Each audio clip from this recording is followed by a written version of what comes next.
Struggling to keep your houseplants alive? You're not alone. Many of us dream of lush, statement-making greenery, but fear becoming plant murderers. Enter the Monstera deliciosa, affectionately dubbed the Swiss cheese plant for its dramatic, hole-filled leaves. This beauty isn't just a showstopper.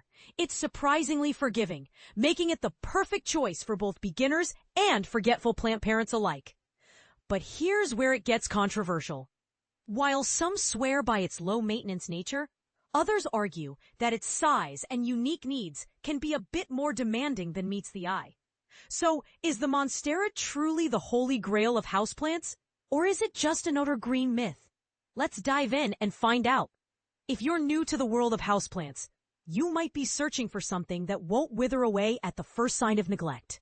Plants like the snake plant and fiddle-leaf fig are often recommended for their resilience, but the Monstera stands out for its ability to thrive with minimal fuss, and its stunning appearance doesn't hurt either. However, to ensure your Monstera flourishes, there are a few key care tips you'll want to know. Watering and feeding. Unlike some plants that demand constant attention, the Monstera only needs watering every 10 days or so. But beware, it hates sitting in water. So a well-draining pot is a must. And this is the part most people miss. The Monstera is incredibly forgiving.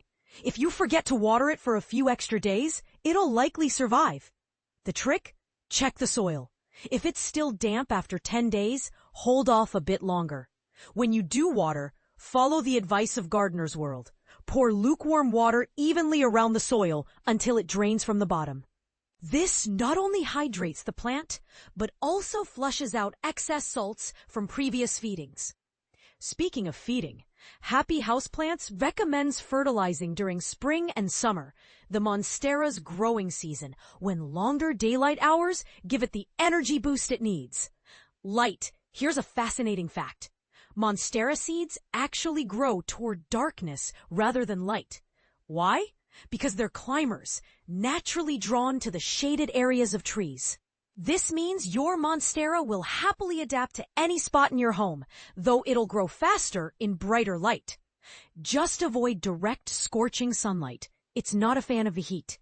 And don't forget to wipe those large leaves with a damp cloth occasionally. Dust buildup can hinder photosynthesis, leaving your plant struggling to breathe. Pruning. Yellow or brown leaves got you down? Gardener's World suggests trimming them with clean scissors or secateurs, cutting about 2.5 centimeters from the main stem. But here's where opinions differ. Some gardeners remove these leaves entirely, while others leave them be. The jury's still out on whether it affects the plant's health, so do what feels right for you. One tip most agree on? Prune the stem by a third every 3 years to keep your Monstera looking full and bushy. Propagating. Ready to expand your Monstera family? You can propagate it in water or soil. For water propagation, simply trim a stem just below a leaf node, place it in water, and wait for roots to appear. Once they do, transfer it to a new pot. If soil is more your style, Gardener's World recommends filling a 12-centimeter pot with well-draining soil, placing the cutting on top, and keeping the soil moist. Use a peat-free or houseplant-specific potting mix for best results, and start feeding your new plant about 6 weeks after repotting. So is the Monstera deliciosa the ultimate houseplant? Or does it come with hidden challenges? We'd love to hear your thoughts. Have you had success with this plant? Or did it prove more finicky than expected? Share your experiences in the comments below. Let's keep the conversation growing.